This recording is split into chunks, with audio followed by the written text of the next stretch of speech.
सत्संगत जी प्यार से कहना धन्यकार जी। तो ये सुकून यहाँ समर्पित होने के बाद जो मिलता है, तो कैसे समर्पण के साथ सुकून। तो अपने जीवन में जहाँ हम समर्पण की बात करते हैं, तो ये समर्पण कैसा समर्पण है।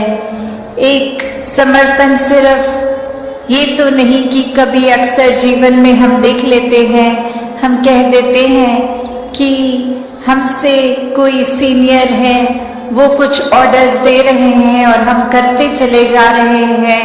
अक्सर किसी ना किसी प्रोफेशन में देखा है, ऑफिसेज में या किसी भी सर्विस में, तो एक सीनियर का ऑर्डर मान लेना या फिर कोई अथॉरिटेटिव पर्सन, कोई टीचर, कोई और इस तरह से जो हम पे कोई बात करते हैं और वो मान लेना, वो अक्सर ये रूप उसका समर्पण का नहीं बन पाता, क्योंकि ये रूप तो वो डर से है कि वो जो कह रहे हैं वो करना ही होगा, वरना नौकरी से निकाल दिए जाएंगे, वरना फिर कोई और इस बात की रेपरकशन हो सकती है।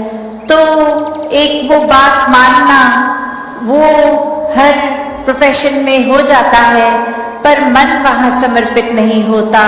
वो किसी भय के कारण या किसी और अन्य कारण से समर्पण होता है। तो यहाँ समर्पण होना मतलब एक दिल में प्रेम को रखते हुए प्रेम से समर्पित होना, ये प्यार से अपने आप को खोकर सिर्फ इस परमात्मा का होकर, ये समर्पित भाव मन का अगर इस तरह का समर्पण है तो वो मुबारक समर्पण है।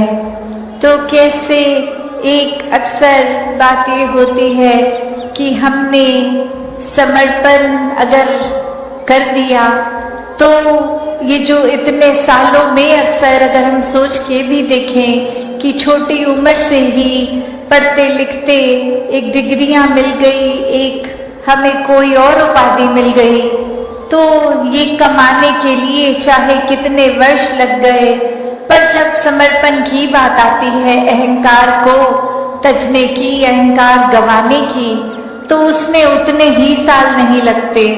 ये तो एक पल में ही समर्पण हो जाता है। जैसे ही ये मन समझ लेता है कि ये शरीर मैं नहीं हूँ, ये आत्मा का असली रूप परमात्मा है, और शरीर ने तो अपनी यात्रा कुछ सालों में करके इसका एक विनाश हो जाना है, तो कैसे ये समर्पित जीवन जिया जाए जब तक जीवन है।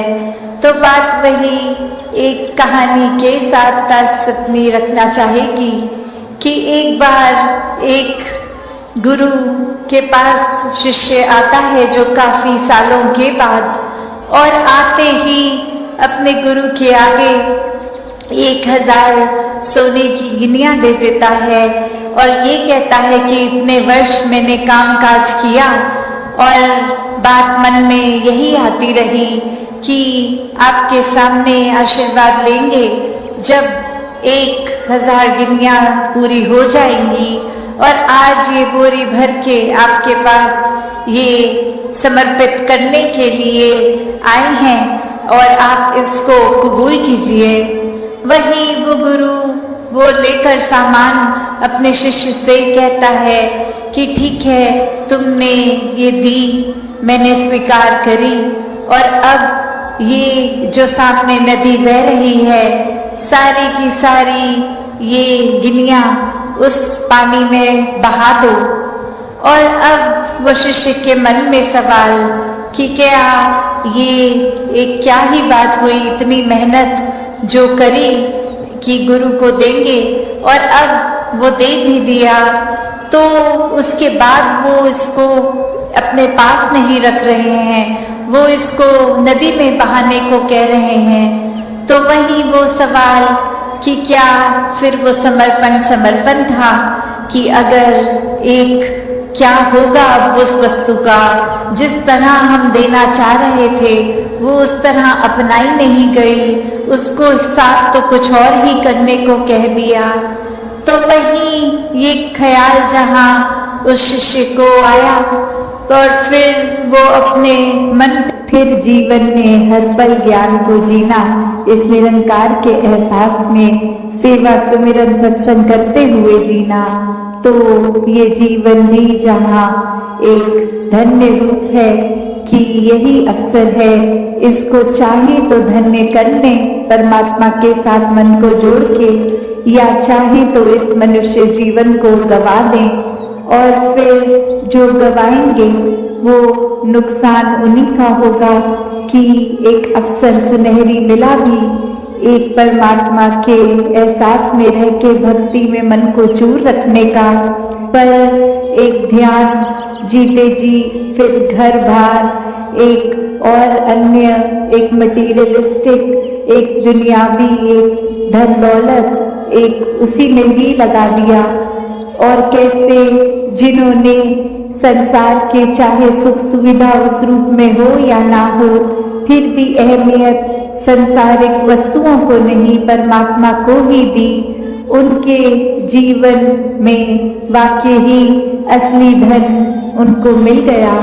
कैसे जीवन में जीते जी फिर उन्होंने एक ना कि सिर्फ असली मानव की तरह अपना जीवन जिया, पर वो आगे भी सबको प्रेरणादायक ही जीवन जीते गए, जहाँ किसी को उनको ये नहीं बोलना पड़ा कि हमारे जीवन को देखो, हमारा जीवन कितना अच्छा है, पर औरों ने खुद ही ये देखा कि जो परमात्मा से जुड़ गए हैं ब्रह्म ज्ञान द्वारा, उनके जीवन से कितनी ज्यादा शिक्षा मिलती है। एक वो वाक्य ही मनुष्य के सिर्फ शरीर में ही नहीं है, एक मनुष्य का असली जीवन जी रहे हैं, सारे मानवीय गुण उनमें हैं, दैवीय गुण उनमें हैं। वो फिर एक प्रेरणादायक इतने कि सिर्फ उनके जीवन को ही वो जी रहे हैं इस परमात्मा से जुड़कर भक्ति में रहकर, और वहीं अन्य व्यक्ति भी उनके जीवन को देख रहे हैं और यही इच्छा आ रही है कि इनके जैसा ही जीवन हमारा भी हो जाए। तो ऐसा जीवन जीना कोई किताबी बातें नहीं है, या फिर कोई वो बात नहीं है कि पहले त्रेता में, सतयुग में, द्वापर में ही ऐसे जीवन जिए गए। अभी अगर आज के दौर में भी देखें तो ऐसा जीवन भक्त आज भी जीते हैं, जो चाहे रहते तो इस संसार में ही हैं और संसार को त्याग के भक्ति नहीं करते। इस संसार में इसी घर गृहस्थी में धन दौलत एक रूप जो भी हो, चाहे वो रोजगार बड़ा हो छोटा हो, उसी रूप में रह के परमात्मा का धन्यवाद भी जहाँ करते हैं, वही एक परमात्मा के आश्रय अपने जीवन को हर पल चलाते हैं कि जो परमात्मा ने दिया उसी में शुक्राना, ये परमात्मा का धन्यवाद। तो कैसे अपने जीवन को हर कोई एक ज्ञान की रोशनी से एक बहुत ही सहज और सरल जीवन जी सकता है, जिस जीवन में दिखावा मात्र नहीं रह जाता, एक असली सच्चाई से इस परमात्मा से जुड़कर जीवन में खुद भी एक अपने रोशनी ही करा जा सकता है। फिर वो मन का ठहराव अपने आप आ जाता है। तो भाव वही कि संत जो होते हैं उनको फिर एक दुनियावी माहौल कैसा भी हो, एक आरामदायक हो ना हो, फिर भी एक संत तो उस दुनियावी माहौल में रहते हुए भी उस दुनियावी माहौल से ऊपर ही रहते हैं, एक आनंद की अवस्था में हर स्थिति में खुद को एडजस्ट करते हुए कि एक जहाँ स्थिति जो है उसको अगर वो सही भी करनी है तो उसमें प्रयत्न करना है, एक अपने दुनियावी रूप में अचीवमेंट सपने बनाकर उस तरफ चलना है। पर अगर परमात्मा को मंजूर नहीं और वो एक कार्य उस तरह से ना हो जैसा सोचा रखा है, तो भी एक परमात्मा को कोसते नहीं है भक्त, एक परमात्मा को शुक्राने भाव से यही मन के भाव रखते हैं कि इसी में ही भलाई होगी, इसलिए ये कार्य हम जैसे चाहते थे वैसे नहीं हो पाया। जीवन कैसे एक हर समय की शिक्षा है, घर से शिक्षा लेना है हर एक को, कि कैसे एक ये भाव भी अक्सर जो बात अहंकार की आती है, वहाँ ये बात भी होती है कि जब किसी ने मान लिया कि सब कुछ तो हमें आता है, मैं हर चीज बखूबी करता हूँ, तो कोई भी चीज, नई चीज या कोई पुरानी चीज को ठीक तरीके से सीखने की ये इच्छा कि इसको सीखा जाए, ये अहंकार की वजह से संभव नहीं हो पाता। तो कैसे अपने जीवन में जहाँ हर कोई ताउम्र छात्र रूप भी बना रहे, एक को सीखना तो है, पर क्या सीखना है उस पे गौर करें। क्योंकि पूरा दिन अगर हम देखें तो ये आंखें भी, ये कान भी, ये ज़बान भी, ये बुद्धि से भी हर तरह की ये जो हमें इनपुट्स मिल रहे हैं, तो क्या हर एक चीज सीख लेना समझदारी है? एक भलाई उसमें है क्या? नहीं। एक फिल्टर की जो बात होती है कि क्या चीज देखकर भी अनदेखी करनी है, क्या चीजों को अपनाना है, किसको छोड़ना है, वो चेतनता की बात है। और ये चेतनता ब्रह्म ज्ञान से जहाँ एक ये स्पिरिचुअल लाइफ में तो हर समय ये बहुत ही अच्छा माध्यम में ढूंढ, पर एक और बात भी देखी जाए कि अगर हम कोई दुनिया में कोई मटीरियलिस्टिक अपनी रिस्पॉन्सिबिलिटी, कोई काम काज भी कर रहे हैं, कुछ भी कर रहे हैं, तो उसमें भी चेतनता होनी बहुत जरूरी होती है। चाहे वो अक्सर छोटा सा एग्जाम्पल ड्राइविंग का भी कि सड़क पे होते हैं तो अक्सर वही पंक्ति बार बार नजरों के आगे आती है कि सावधानी हटी दुर्घटना घटी। तो ये हर समय चेतनता की बात है कि कहाँ पे हैं हम इस समय, वो एक एक पल का हमें होश, वो खबर उस पल में ही रहें, वरना तो सोच एक सेकेंड लगता है इधर उधर भागने में, ध्यान भटकने में। तो कैसे जहाँ उपस्थित है शरीर, वहाँ मन को भी उपस्थित रखना है, और ये चेतनता हर समय की जीवन में हो। तो फिर बात बनी आती है जहाँ से हर बात की ही शुरुआत है, ये परमात्मा, ये निराकार, ये जो बेरंगा है, इसके एहसास में हर समय रहना एक पॉसिबल है। एक हर एक पल इसी के एहसास में जीना संभव है, और ये कोई बहुत कल्पना की कोई किताबी बातें नहीं है। हर कार्य करते हुए इसके ही एहसास में अगर रहा जाए तो ये परमात्मा हमारे जीवन में और गहराई से उतरता है।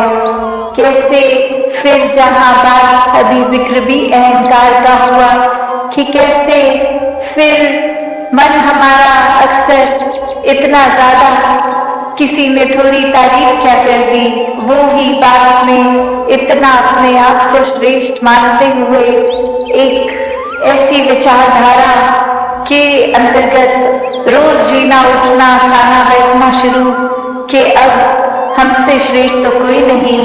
हर एक जीवन में हमने सोसाइटी में कुछ मान सम्मान पा भी लिया, तो वो मान सम्मान एक किसी तरह की अपनी ही अहंकार का कारण बनी नहीं। जहाँ जिस रूप में भी हम जीवन में प्लेस्ड हैं, वो हमारे लिए अहंकार का कारण नहीं, विनम्रता का कारण होना चाहिए।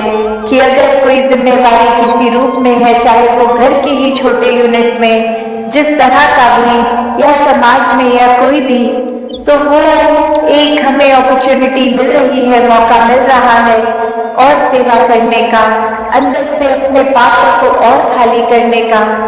क्योंकि फिर वही बात जहाँ एक फाइन लाइन होती है, बहुत ही संकीर्ण सी एक रेखा, जो एक हमारे मनोबल की बात और एक अहंकार की बात कि कैसे एक हम अपनी सेल्फ रिस्पेक्ट और ईगो के बीच में जो एक लाइन है कि अक्सर हम ये बात तो हर किसी को सिखाया जाता है कि एक दूसरे का मनोबल बढ़ाओ, वो मोटिवेशन बढ़ाओ, पर कहाँ वो मोटिवेशन को अब हमारे ही मन में हमने उस तरह देना है कि वो एक जिस काम के लिए है वो अपना काम उस तरह करे, वो अहंकार की तरफ ना जाए।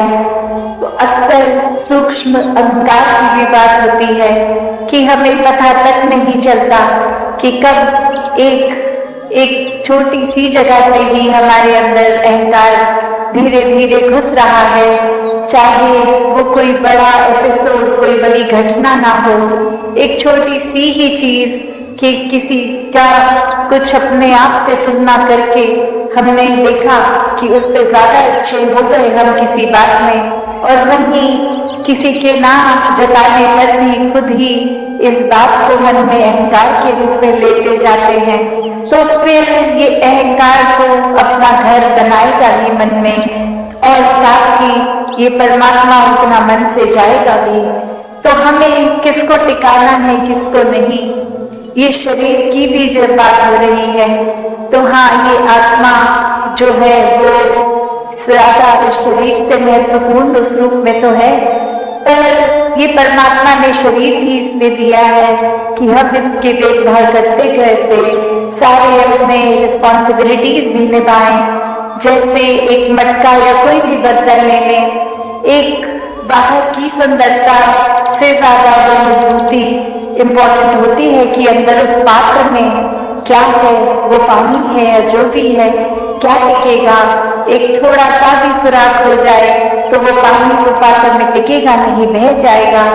तो उसी तरह ये तन मन धन के साधन ये निराकार ने तो दिए हैं हमें, पर अब हमें इन साधनों को क्या करना है, सदुपयोग तो करना ही है, पर एक वो जो बात की कैसे उसका सही इस्तेमाल करते हुए उसकी यूटिलिटी उस तरह से निकाली जाए। तो जहाँ ये शरीर भी दिया है जिसमें एक इतनी कैपेसिटी, एक कैपेबिलिटी है, उसको पूरी तरह तो जीना है, एक संतमति के अनुसार कर जीना है कि कहीं ये बंदी है तो उसको धक्का मार के किसी को नहीं गिराने की अवस्था नहीं, किसी को गिरे को उठाने वाली अवस्था, कि कैसे जो इस परमात्मा ने दिया है हमें उसका उपयोग कैसे अपने अंदर लाना है। ये आत्मा भी अगर इस शरीर में ही टिकी उस रूप में, तो फिर ये शरीर को सेवा में जहाँ लगाना है, शरीर को स्वस्थ भी रखना है, एक मानसिक रूप हो, एक मन से चोट हो, उस तरह के भी जो ख्याल हैं जो नेगेटिविटी की ओर लेके जाते हैं, कैसे उसको भी अपने शरीर से दूर रखना है।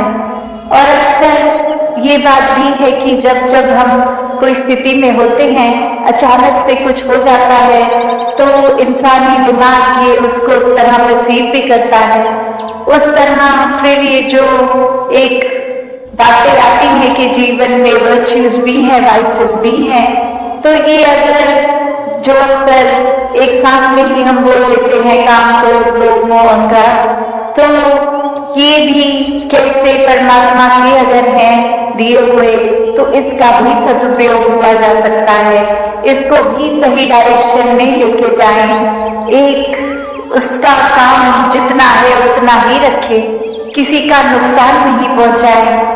तो कैसे अपने आप को सब कुछ होने के बावजूद भी ये संतुलन बनाना, ये अच्छाइयाँ बुराइयों का होने पे ध्यान किस पे ज्यादा देर रखना, कोई ख्याल आ गया नेगेटिव तो उसको मन में इतना गहराई से नहीं बसाना कि हम ही बेचैन हो जाएं, औरों को भी कर दें। वो ख्याल आया तो आकर उसके बारे में कुछ पल सोच भी लिया तो उसको फिर अपने दिमाग से बाहर निकालना है, और ये सोच विचार फिर परमात्मा पे टिकती है, तो कोई भी और चीज परमात्मा के अलावा मन में ज्यादा देर नहीं टिक सकता। हर एक के मन में ये निरंकार और गहराई से बसता जाए। सभी सदगुरुओं ने यही प्रेरणा सत्य के द्वारा दी और लोगों से यही संदेश कि जीवन में इस प्रभु के अलावा अगर और कोई चीज को श्रेष्ठ रखोगे तो फिर ये जीवन गवाते चले जाओगे। एक असली जीवन जीना यानी कि इस परमात्मा के साथ हर पल जीना, इसको साक्षात आमने सामने अनसंग हर समय देखना, इस ब्रह्म ज्ञान द्वारा इस निराकार के भी कोई कार्य करते हुए साथ साथ दर्शन करते रहना, एक भक्ति हर चीज के साथ साथ करते रहना। कैसे जीवन में एक जो बात आती है कि हर कोई अपने आप को इतना इम्पोर्टेंट, इतना जरूरी, अपनी खुद की कीमत इतनी ज्यादा लगा के संसार में रहता है कि और कोई एक श्रेष्ठ नहीं है, हम ही हैं। तो एक जीवन में वो बात कि कैसे अपने जीवन में एक उदाहरण में कहानी हो कि बहुत साल पहले जहाँ एक राजा और उसका वजीर और एक बारी बस वो वजीर के मन में बात आई कि हमारे राजा तो बहुत ही विनम्र है, ये तो देखते नहीं है कि कोई अमीर आया है कोई गरीब आया है, कोई भी आता है उसकी ओर देख के मुस्कुरा के सर झुका के उसको बहुत ही तहजीब से मिलते हैं। तो जब ये बात वजीर के मन में आई तो अपने आप को उसने सोचा कि इससे तो मेरी एक इम्पोर्टेंस खत्म हो रही है कि मैं ऐसे राजा का वजीर हूँ जो हर जगह अपना सर झुका देता है। तो ये कंसर्न, ये बात अपनी जब उस वजीर ने राजा के पास रखी कि आप हर एक को इस तरह मुस्कुरा के आदर सत्कार से सर झुका के न मिलिया करें, ये एक प्रजा पे अच्छा रिफ्लेक्शन नहीं जाएगा। आप महाराज हैं, आप अपना रुतबा ऊंचा गर्दन ऊंची करके हर एक से मिला किया करें। तो वही राजा फिर उसको कहता है कि आप एक काम कीजिए, अब कोई भी हमारी नगरी में किसी की भी मृत्यु होगी तो एक उसके सर को शरीर से अलग करके बाजार में लेके जाइए और क्या मोल डलता है उसका वो बताना। और ठीक उसी प्रकार वजीर फिर यही करता है, पर वापस आके वो बात यही कि इसके लिए तो किसी ने कोई दाम नहीं दिया, किसी ने खरीदने की इच्छा भी नहीं रखी। तो राजा वही बात समझाता है कि जिस सर को गर्दन को अकड़ा के चलने की बात करते हो उसका मोल तो कुछ है ही नहीं। तो इसको एक हरेक के लिए, एक हरेक के प्रति आदर सत्कार में ही झुकाया जाए तो इसका सही मोल डलता है। एक दिल से एक विनम्रता, ये हम्बल होके जब एक हम किसी से भी मिलते हैं, बात करते हैं तो वो एक बात ये नहीं कि हमने खुद अपनी इतनी इम्पोर्टेंस बना दी है कि अक्सर लगता है कि अगर हम किसी से बहुत विनम्रता से मिलेंगे तो उसकी नजर में तो हम इम्पोर्टेंट ही नहीं बनेंगे। अपनी इम्पोर्टेंस बनानी है तो हर एक से अकड़ के मिले। तो बात वही जो इस कहानी में सीखी कि कैसे एक सही मोड़ जीवन का ये खुशी में हर समय रहना, मुस्कुराहटें, एक अपने मन से जब अहंकार को त्याग देना तो ही वो बात आती है कि सही मायने में वही इंसान जी रहा है जो अपने अहंकार को त्याग चुका है। एक विनम्र होके अपना अस्तित्व, अपनी आइडेंटिटी होके जब जीते हैं तो फिर इस परमात्मा की आइडेंटिटी ही हमारी बन जाती है।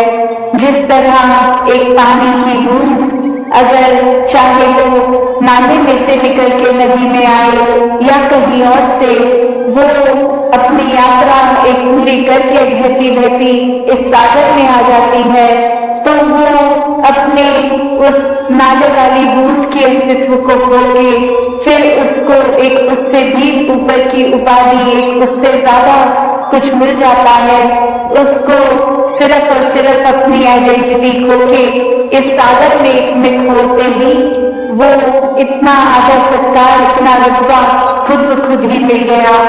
वरना वो अगर जिद पे अड़ी रहती कि नहीं, मैं तो इसी नाले में रहूंगी, मैं विशाल सागर में नहीं मिलूंगी, तो फिर वो वहीं की वहीं अपनी अकड़ में। तो कैसे अपने जीवन में भी अगर हम झांक के देखें कि किस प्रकार एक जीते जी मृत्यु हासिल करनी कि अपने अहंकार को छोड़ के एक जीते जी जब हम इस विनम्रता पूर्वक जीवन को अपनाते हैं, और वो वही बात उदासी हर सत्संग में रखती है कि इसको करना संभव कुछ समय के लिए तो तब होता है, कोई दिखावा कर सकते हैं, किसी के सामने अपना इम्प्रेशन अच्छा करने के लिए अच्छे व्यवहार, अच्छे बोल कर सकते हैं, पर एक हर समय अंदर से बाहर तक का जो ये यात्रा है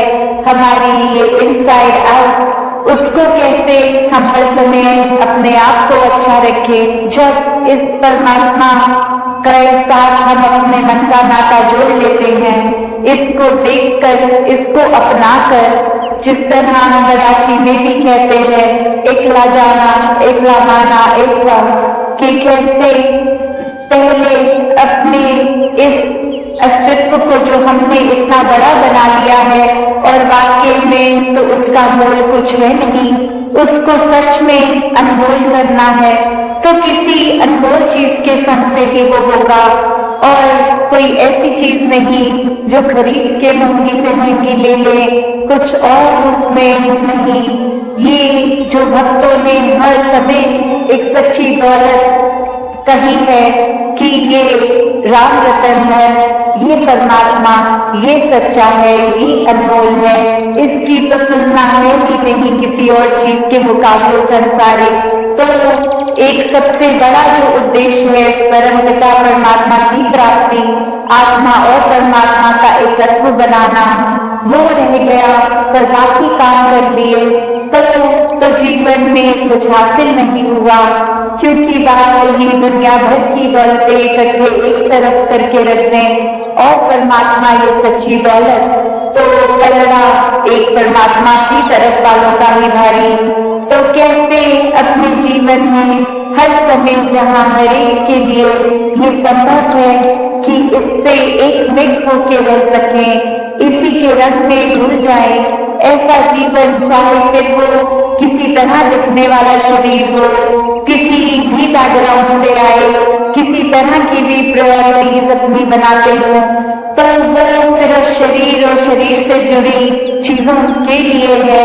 असल में ये आत्मा अब परमात्मा की हो गई, तो ये प्यार, भक्ति, आनंद, स्थिरता, सहजता, ये जीवन में जहाँ जितनी गहराई से ठहरेगी उतने ही मानवीय हम बन जाते हैं, उतने ही इंसानिय हम हो जाते हैं। ये जो भाव है मन में हर किसी के, चाहे वो एक थोड़ा अहंकार रूप का भाव होगा तो भी वो बदला जा सकता है, और अहंकार से धीरे धीरे वो नम्रता की यात्रा की जा सकती है।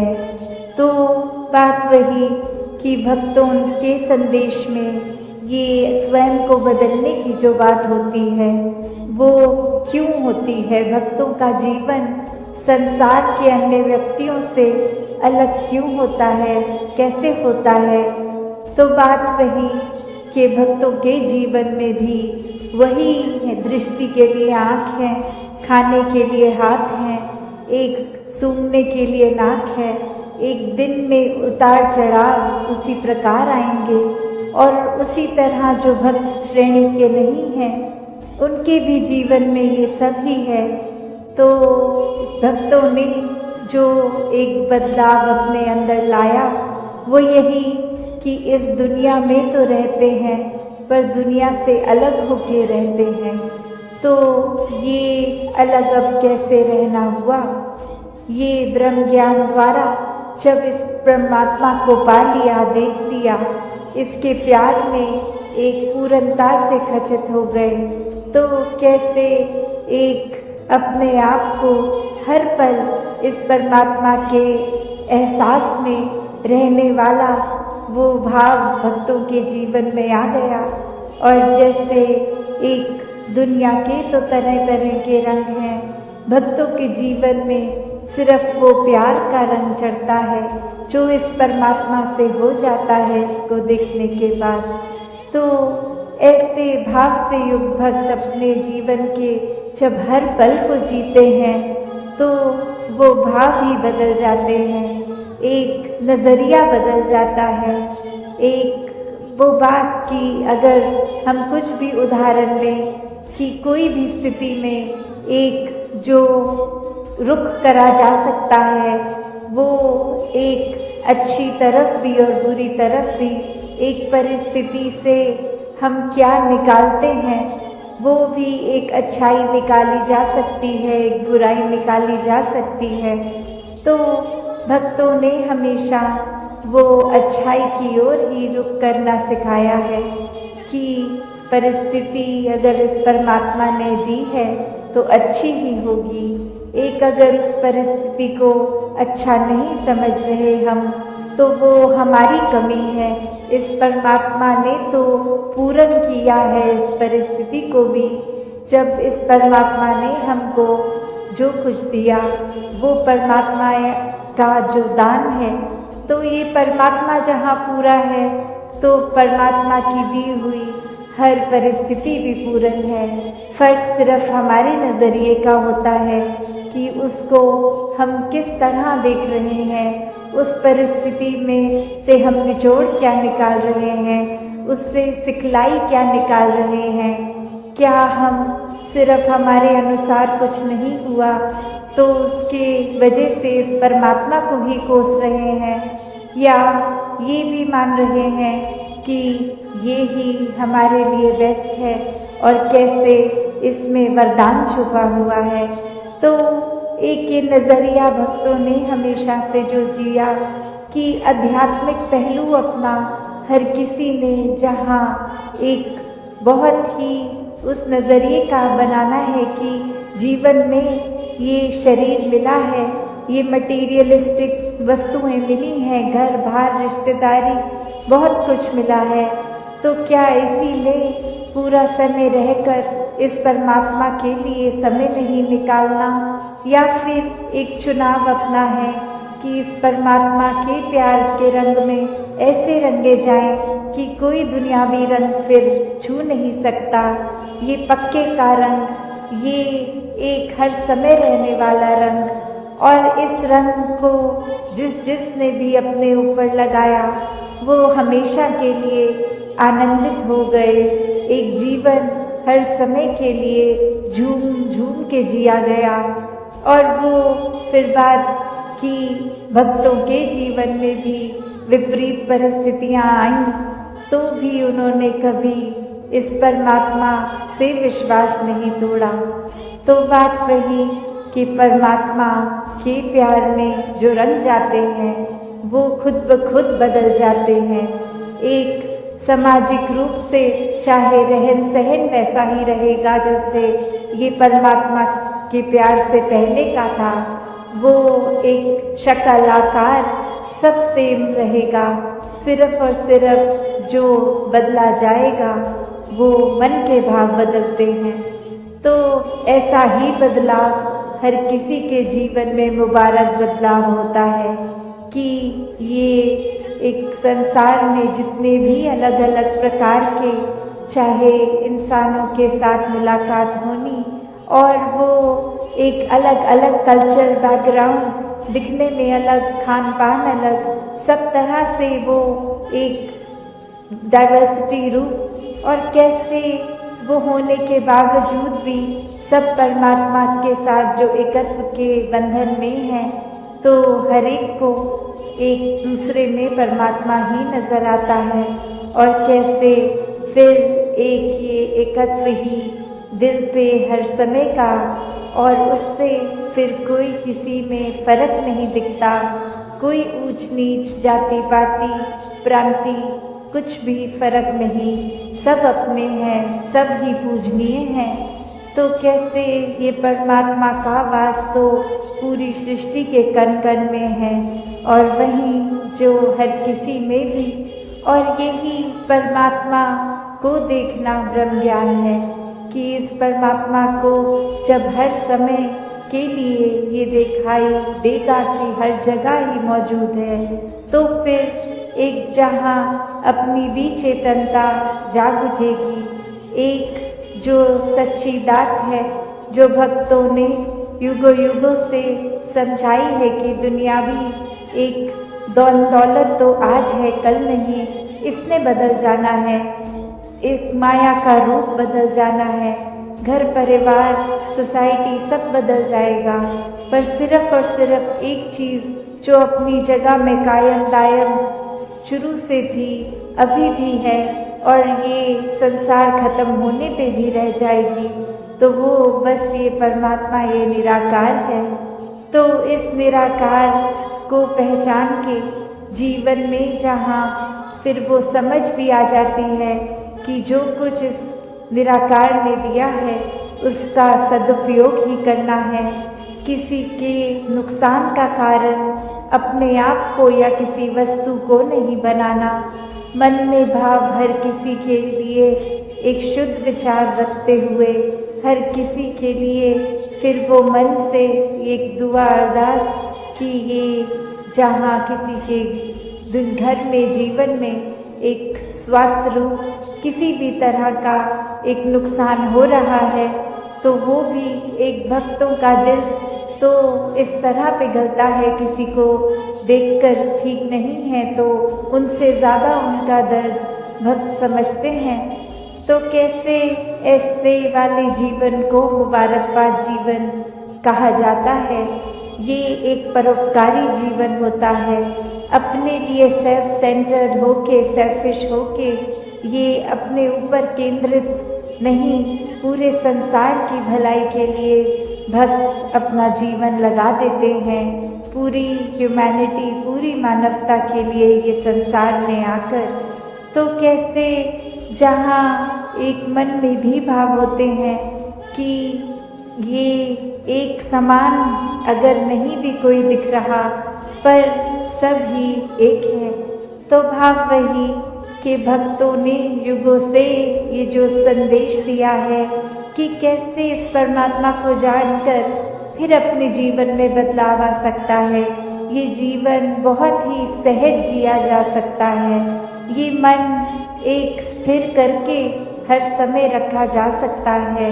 इस स्थिर के साथ नाता जोड़ लिया तो मन भी स्थिर। ये एक दुनियावी आंधियाँ आती भी हैं अगर कि अगर हम जी रहे हैं तो हमें नफरत नहीं करनी, प्यार करना है। और वो प्यार जैसे कबीर जी ने भी कहा है कि 2.5 अक्षर प्रेम के, तो वही बात कि हम अपने सिर्फ आपसे तो पहले करें, उससे पहले इस निरंकार प्रभु परमात्मा को देखकर हर एक से वही प्यार एक्सटेंड करें, तभी हर चीज़ और प्यारी लगती है। कि अगर हम कुछ किसी से मिल रहे हैं और वो बिल्कुल एक अजनबी है तो भी उसके लिए मन में पहली फीलिंग ही वो प्यार की आएगी, क्योंकि ये जो परमात्मा ने दिल बनाया है उसको आइडियली सिर्फ प्यार करने के लिए ही बनाया है। और जब वो प्यार दूसरी फीलिंग्स नेगेटिविटीज में अगर हम ज़्यादा अपना रुझान रखेंगे तो मन में पहले किसी को देखते ही वो चेहरे पे मुस्कुराहट की बजाय वो एक शिकन आता है। तो इसी में हमें ये देखना है कि किस तरह हम अपने आप में वो तब्दीली लाएं, ये ज्ञान प्राप्त करके एक वो अपने मन में ठहराव लाएं, ये प्यार और बढ़ाएं अपने दिल में कि हर एक में ही फिर ये निरंकार का खुदा का अंश जब दिखे तो हर एक से ही उस तरह प्यार हो जाए। हाँ जी। अन के घट घट अंदर सबना दा सत्कार करन। तो फिर ये भाव प्यार के बाद आता है सत्कार का।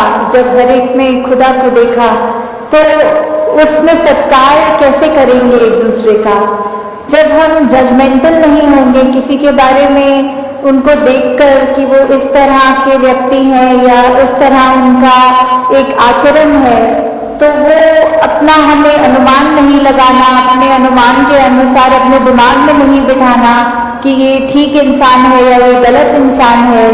जब वो जिस दिन जजमेंट्स खत्म हो जाती हैं तो मन में फिर वो सत्कार की भावना एक आती है हर एक के प्रति कि किस तरह हर कोई ये सत्कार का पात्र है, क्योंकि इतनी बड़ी बात ये निरंकार परमात्मा जिसके भी हिस्से में है और बाकी भी जो अभी अपरिचित हैं उस ब्रह्म ज्ञान से, तो हर एक में जब वो देखेंगे तो मन सिर्फ वो प्यार करेगा, सत्कार करेगा।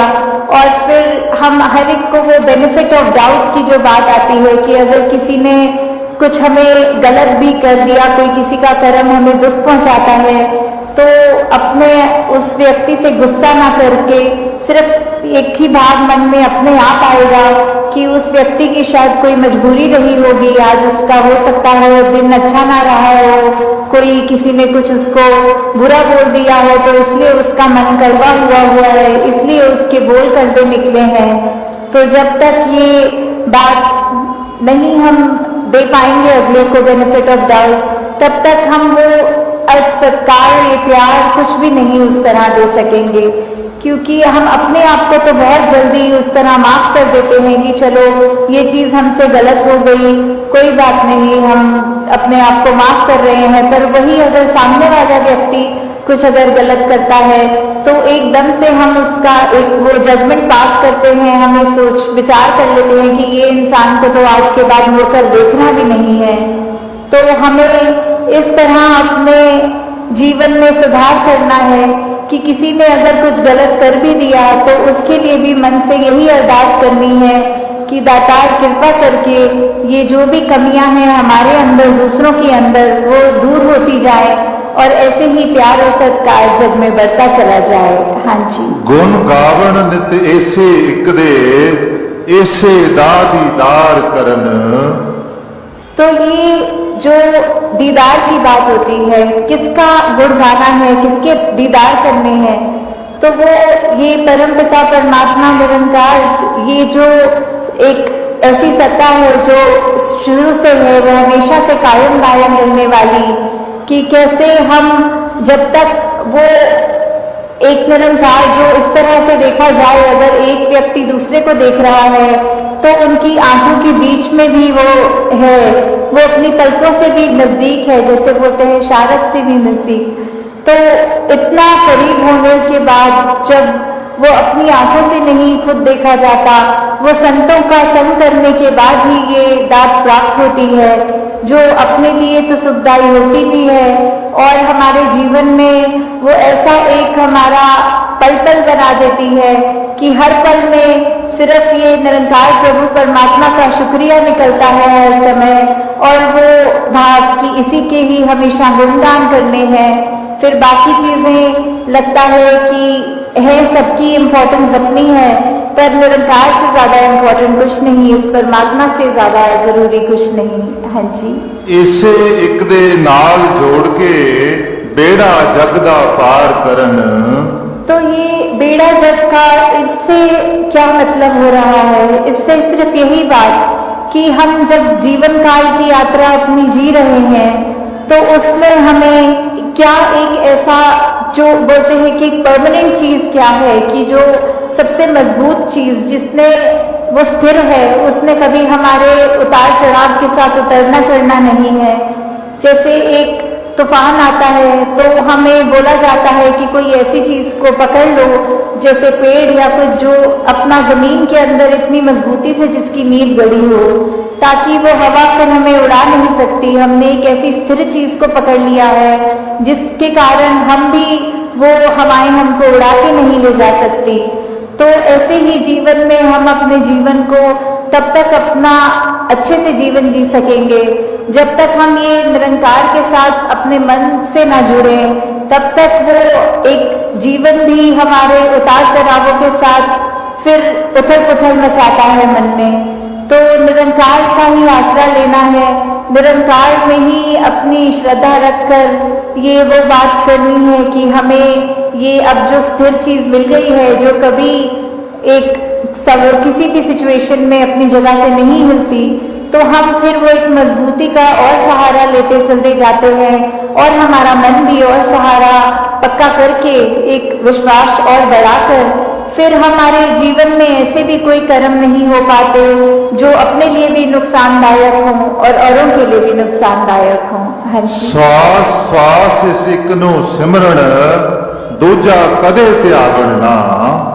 तो फिर जब एक ये लगन लग जाती है निरंकार के साथ, ये अपने इसको हम हर पल अपने जहन में, अपने ऐसे कर्मों में, अपने भावों में पल पल वो हमें पता भी नहीं लगता कि जिस तरह सांस लेना होता है उसके लिए कोई खास समय अलग से नहीं निकलता, कुछ भी करते हुए हम वो श्वास लेते हैं, वैसे ही ये निरंकार का एहसास हमारे मुख से उस तरह कभी तो शब्द रूप में भी सिमरन निकलता है और कभी अगर कोई अन्य काम में व्यस्त हो तो भी वो एक लिव जुड़ी जिसको बोलते हैं निरंकार के साथ, तो जब वो हो वहां पे हम रहे पूरे समय, तो दिन में कुछ भी करते चले जाएं पर लगातार एक चीज एक कांस्टेंट रहती है, वो है कि ये निरंकार का एहसास।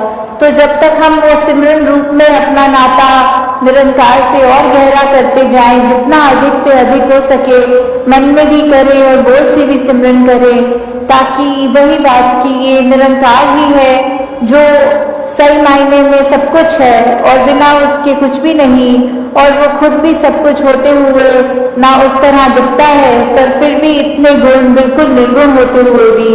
तो हमें भी ये सब ज्यादा से ज्यादा ऐसे कोशिश करनी है कि हम बिल्कुल वही गुणों को अपने जीवन में उतार पाए, उसी तरह अपने जीवन को चला पाए जिस तरह युगों युगों में संतों ने चाहा है कि एक कर्म हमारे ऐसे बनते जाएं, एक ऐसा हमारे दिल से दिल का रिश्ता इस निरंकार प्रभु परमात्मा से जुड़े। हाँ जी। कहे अवतार और पूरे गुरसिख एक नु कदी भुलावण ना।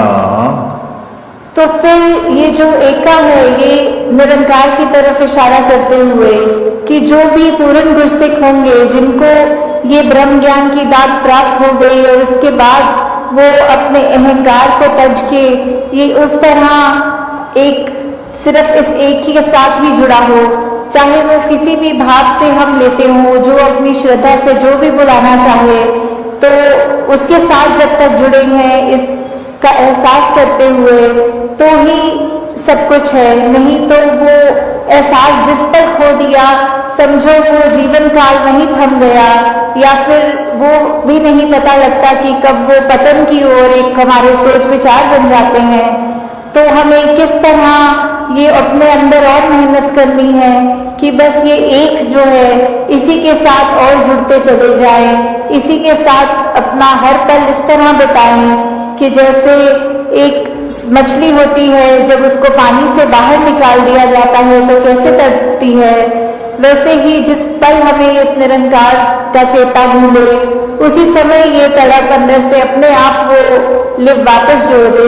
तो इस तरह कोशिश करके अपने जीवन को हम एक उस तरह ढालें कि किसने हमें जहाँ ये निरंकार प्रभु परमात्मा जो अंसंग है, सदा है, कायम है और उसको ना कोई काट सकता है ना उसको कोई गीला कर सकता है, एक ऐसा परमात्मा जो शुरू से था और अंत तक है और उसका कोई अंत ही नहीं है।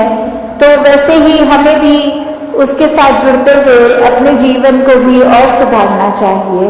आपका ये निरंकार के आगे अपनी अहंकार को तजके सिर्फ एक वो शीश झुकाकर एक चेहरे पे मुस्कुराहट रखकर ये जो अंदर और सीखने की भावना की ये गुरसिख का तो जीवन ही यही है कि हर पल सिर्फ सीखना ही सीखना है। साथ संगत जी प्यार से कहना धन निरंकार जी। साथ संगत जी भरोसा एक रिश्ते की सबसे बड़ी शर्त है। कोई अगर आप पर भरोसा कर ले तो आपका भी कर्तव्य है कि आप उस पर या आप उसका भरोसा टूटने ना दे। साथ संगत जी दिली मोहब्बत मारे ठाट बोला ते अरदास रहे कहे अवतार एहो जे है सिख दे सतगुर हरदम पास रहे। इंसान वह है जिसके हृदय में समस्त जगत के लिए दर्द है और जिसके हृदय में दूसरों के लिए दुख नहीं है, वे पशु है।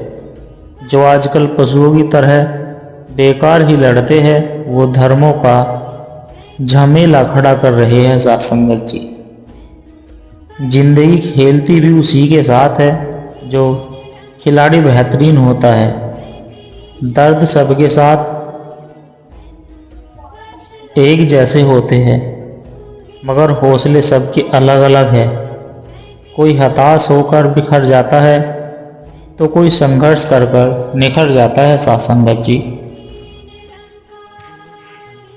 हर रूप में निरंकार है, हमारे अंदर बाहर, ऊपर नीचे दाएं बाएं अंग संग, हर जगह कण कण जर्रे जर्रे में केवल यही निरंकार है। सब कुछ निरंकार है, जो कुछ भी नहीं है यही सब कुछ है। साथ संगत जी, निरंकार के सिवा कहीं भी कुछ भी नहीं है। भगवान के रूप में जैसे मिट्टी एक ही है, उसमें हम कई रूपों में ढाल सकते हैं, कोई भी मूर्ति बना सकते हैं। मैदा एक ही है, उससे हम कोई भी पकवान बना सकते हैं। ईश्वर एक ही है। साथ संगत जी, ईश्वर की पूजा हम किसी भी रूप में कर सकते हैं। धरती का संवारना वैर नफरत का मिट जाना है, रहे हर देव दिलों में सबके एक प्यार का आना है। हमसे ऐसा कर्म न हो जाए जिससे हम निरंकारी मिशन के अनुयायी कहलाने के हकदार न रहे। हमारे अंदर से हमें प्रेरणा मिले कि हम खुद को संवारना है और दुनिया पर। सत्संग जी, हमारे अंदर से हमें प्रेरणा मिले कि हमें खुद को संवारना है और दुनिया पर भी ऐसा प्रभाव छोड़ना है कि वह भी अपना मुख उजाला कर ले। सत्संग जी, ब्रह्मज्ञानी जीवन में आने वाले हर संघर्ष, चुनौती, आंधी तूफान को हंसते हंसते सह लेते हैं। संसार टूटकर बिखर जाता है। जीवन किसी के लिए आसान नहीं था।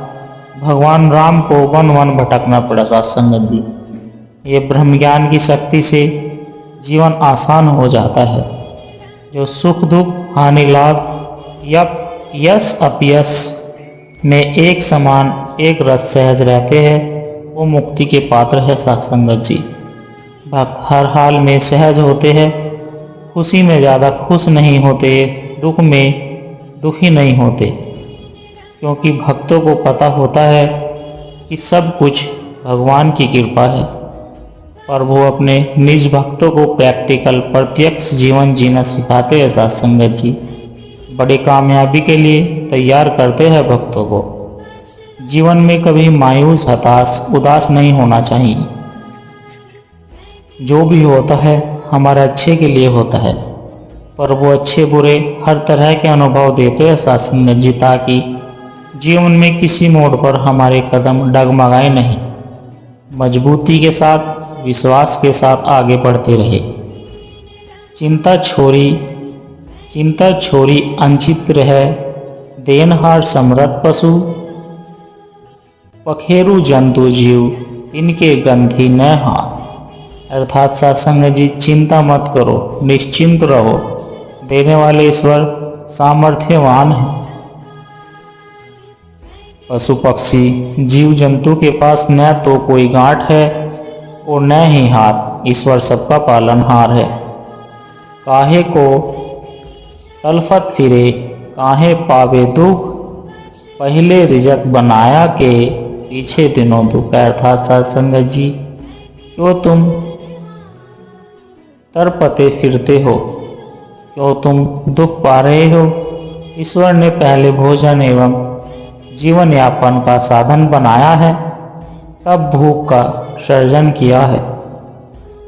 ओ फटी पागरा भया, जागे जीव जून सब, कहू को देत है चोंच समाना चूर्ण अर्थात सत्संग जी अंधकार मिटा और प्रकाश हुआ। सभी प्राणी जग गए। प्रभु सभी जीव जंतुओं को चोंच के समक्ष भोजन देता है। तो किस बात की चिंता करते हो? ये लफ्ज़ आईने हैं, मत इन्हें उछाल के चल। अदब की राह मिली है तो देखभाल के चल। मिली है जिंदगी तुझे इसी ही मकसद से, संभाल खुद को भी और औरों को संभाल कर चल। सत्संगत जी, सपने और लक्ष्य में एक ही अंतर है। सपने के लिए बिना मेहनत की नींद चाहिए और लक्ष्य के लिए बिना नींद की मेहनत। सतगुरु ही कर सकता है मंगल, जीवन में मिट जाएगा अब दंगल। अब नहीं भटकना जंगल जंगल, भक्ति का मिल जाएगा तुझको बल। अब सतगुरु के इशारों पर तू चल, अब नहीं रहेगा तेरे मन में कोई मल। सत्संगत जी, नफरत तपती धूल है भाई, प्यार की शीतल छाया है। नफरत देती दुख ही दुख, तो प्यार ने सुख पहुंचाया है। नफरत ने हर बार मिटाया, प्यार ने सदा बचाया है। नफरत ने संसार उजाड़ा, प्यार ने सदा बसाया है। नफरत ने दीवार उठाई, प्यार ने सेतु बनाया है। नफरत ने तो जुदा किए है, प्यार ने सदा मिलाया है। नफरत है एक रोग भयंकर, सबके लिए है प्यार दवा। नफरत ने एक लानत सी है, जीवन में है प्यार दुआ। नफरत रेगिस्तान है और प्यार नदी का पानी है। नफरत ने है प्यासा रखना, प्यार ने प्यास बुझानी है। नफरत है एक गहरी खाई, प्यार शिखर है पर्वत का। प्यार चुनेगा या नफरत को, निर्णय है तेरी मत का। संतों ने ये कहा हमेशा, प्यार सदा अपनाना है। कहे हरदेव दिल में अपने, नफरत वैर मिटाना है। सत्संगत जी, संत बड़े नसीब से मिलते हैं। तुलसीदास जी रामचरित्र मानस के सुंदरकांड में लिखते हैं, विभीषण जी जब हनुमान जी से मिलते हैं पहली बार तो कहते हैं, अब मोहि भाव भरोसा हनुमंता, बिनु हरि कृपा मिले ही नहीं संता। बिना राम की कृपा के संतों से मुलाकात हरगिज नहीं हो सकती। सत्संगत जी, झूठी है शान शौकत, जिन पर इंसान वाही लेते हैं। मुर्शिद की अदालत में तो हमारे कर्म ही हमारी गवाही देते हैं। हर सेवा अनमोल सेवा। सत्संगत जी, श्री अष्टवक्र गीता श्लोक 37 अध्याय 18। अज्ञानी को ब्रह्म का साक्षात्कार नहीं हो सकता, क्योंकि वह ब्रह्म होना चाहता है। ज्ञानी पुरुष इच्छा न करने पर भी पार ब्रह्म बोध स्वरूप में रहता है। जीवन में हम कितने भी व्यस्त क्यों न हों, हर सुबह अपनों की याद आ ही जाती है। सत्संग जी, जो भी कुछ करना है अपने सांसों का भंडार समाप्त होने से पहले ही कर लेना चाहिए। मनुष्य जन्म उस मालिक से मिले एक अनमोल दात है। सत्संग जी, प्यार से कहना, धन निरंकार जी।